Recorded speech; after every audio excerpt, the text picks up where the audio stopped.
सुंदरकांड। लंका में हनुमान जी का प्रवेश। महेंद्र पर्वत पर खड़े होकर हनुमान जी ने पहले सामने की ओर देखा। अनंत सागर लहलहा रहा था। ऊपर देखा तो अनंत आकाश था। पवन देवता का स्मरण करके उन्होंने अपनी लंबी भुजाएं आगे फैलाकर छलांग लगाई और पवन की गति से लंका की ओर उड़ चले। हवा को चीरते हुए वे गरजते चले जाते थे। मैनाक पर्वत ने उनको विश्राम देना चाहा, परंतु वे रुके नहीं। कुछ ही दूर गए होंगे कि नागों की माता सुरसा उनके बुद्धि बल की परीक्षा लेने मुंह फाड़कर उनकी ओर दौड़ी। हनुमान जी ने बहुत विनय की, पर वह ना मानी और अपना मुंह बढ़ाने लगी। हनुमान भी अपना शरीर बढ़ाते चले गए। जब उसका मुंह बहुत चौड़ा हो गया, तब हनुमान जी ने अपना शरीर छोटा करके उसके मुंह में घुसकर तुरंत ही निकल आए और बोले, माता, अब तो मैं आपके मुंह में घुसकर बाहर आ गया हूँ। अब जाने की अनुमति दें। सुरसा की परीक्षा में हनुमान जी खरे उतरे। उसने हनुमान जी को आशीर्वाद देकर कहा कि तुम श्री राम का काम अवश्य कर लाओगे।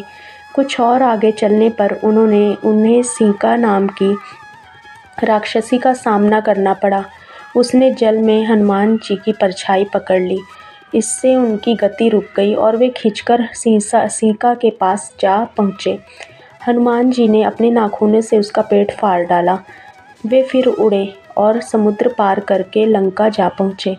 छोटा रूप बनाकर हनुमान जी एक पर्वत की चोटी पर चढ़ गए। वहाँ से सारी लंका दिखाई देती थी। उन्होंने देखा कि लंका के चारों ओर बड़ा मजबूत परकोटा है। परकोटे के चारों ओर खाई है और तरह तरह के हथियार लिए सैनिक पहरा दे रहे हैं।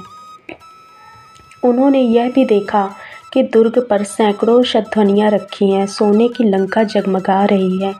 नगर की शोभा और सुरक्षा देखकर हनुमान जी चकित हो गए। उन्होंने रात के अंधेरे में लंका में प्रवेश करना ठीक समझा। विडाल का सा रूप बनाकर हनुमान जी लुकते छिपते लंका में घुस गए। उन्होंने देखा कि लंका में एक से एक उत्तम भवन है। चांदनी रात में वे एक अटारी से दूसरे अटारी पर आसानी से कूदने लगे। सीता जी उनको कहीं दिखाई नहीं दी। तब वे रावण के महल में घुस गए। उन्होंने देखा कि रावण एक सजे हुए पलंग पर सो रहा है। आसपास उनके सुंदरियां सो रही हैं। इधर उधर मदिरा की प्यालियां पड़ी हैं। हनुमान जी ने बड़ी सावधानी से रावण का अंतःपुर छान डाला, परंतु सीता जी उनको कहीं न मिली। मंदोदरी को देखकर उनको सीता जी का भ्रम भी हुआ, परंतु उन्होंने शीघ्र ही समझ लिया कि रावण के महल में माता सीता इस प्रकार निश्चिंत नहीं सो सकती। उन्होंने एक एक गली एक एक घर देख लिया, पर सीता जी कहीं न मिली। रावण के पुष्पक विमान को देखकर उन्हें बड़ा आश्चर्य हुआ। वह बड़ा अद्भुत था। उसके पंखों में मणियाँ जड़ी हुई थी। अंतःपुर से लगी हुई रावण की अशोक वाटिका थी। एक परकोटे से दूसरे से ऊपर से हनुमान जी ने देख लिया। पहरेदारों की आंख बचाकर उसमें घुस गए। अशोक वाटिका में तरह तरह के सुंदर वृक्ष थे और बीच में एक ऊंचा भवन था। अशोक के पेड़ पर चढ़कर हनुमान जी उसे देखने लगे। उन्हें तरह तरह के मुंह वाली अनेकों राक्षसनियां दिखाई दी। फिर उन्होंने देखा कि उनके बीच में एक उदास स्त्री बैठी आंसू बहा रही है। उनको लगा कि हो ना हो यही सीता माता हैं। उन्होंने मन ही मन में उन्हें प्रणाम किया और वे सोचने लगे किस प्रकार माता से बात हो। तरह तरह की बातें सोचते हुए पत्तों में छिपे बैठे रहे। अब रात का अंतिम पहर था। नगर में वेद पाठ होने लगे।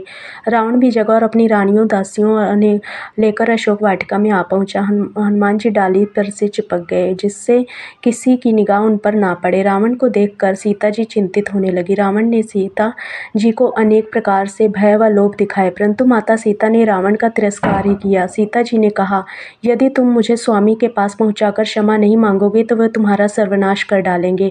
सोने की लंका मिट्टी में मिल जाएगी। क्रोध से आंखें लाल कर रावण बोला, मैंने सोचने के लिए 1 साल का समय दिया था। साल पूरा होने में 2 महीने बचे हैं। इस बीच यदि तुम मेरी बात नहीं मान लेती तो मैं अपनी चंद्रहास तलवार से तुम्हारा गला काट कर फेंक दूंगा। इतना कहकर रावण चला गया। रावण के चले जाने पर त्रिजटा नाम की एक बूढ़ी राक्षसिनी ने दूसरी राक्षसियों से कहा, पिछली रात मैंने एक सपना देखा है। सारी लंका समुद्र में डूब गई। विभीषण को छोड़कर सब दक्षिण दिशा को चले गए हैं। यह सपना अच्छा नहीं है। मेरी राय में सीता जी की सेवा करने में ही भलाई है।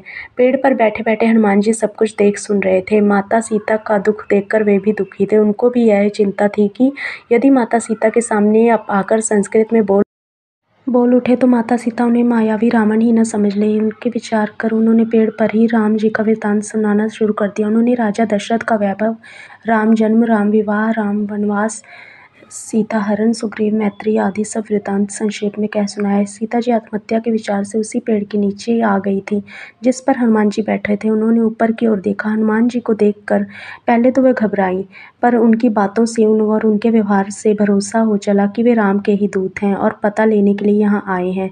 अब हनुमान जी ने देखा कि माता सीता के मन में बार बार संदेह उठ रहे हैं, तो उन्होंने पर्वत पर फेंके हुए आभूषणों की चर्चा की और अंत में राम जी की मुद्रिका भी दी। अब सीता माता को पूरा भरोसा हो गया। हनुमान जी ने सीता माता को दुख सुना और राम जी का विरह सुनाया। फिर उनको ढांढस बंधाते हुए कहा, समाचार पाते ही श्री राम सेना लेकर आएंगे और रावण का वध कर आपको ले जाएंगे। सीता जी ने अपना चूड़ामणि उतार कर हनुमान जी को दिया और कहा, जब तक तुम इसे स्वामी को दिखाओगे तब वे समझ जाएंगे कि तुम मुझसे मिल चुके हो। वीरवर लक्ष्मण को मेरा आशीर्वाद कहना, अब लौट जाओ, तुम्हारी यात्रा मंगलमय हो। जय श्री